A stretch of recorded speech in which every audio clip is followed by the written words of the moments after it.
best ideas are at the bottom. You just have to find as many ways as possible to get all the surface level ideas out of the way. And how do you do that? Write 50 unique lines, but actually 50.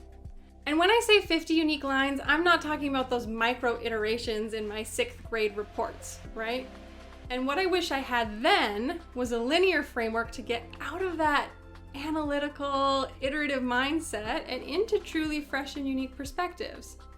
Now, if you had told me 5 years ago that I had to write 50 headlines for something, I would have panicked. I'd be like, no way, not possible. How am I gonna come up with 50? The secret is to never rely on pulling ideas out of thin air. Why create something from nothing if you can find the perfect point of inspiration already out somewhere in the world?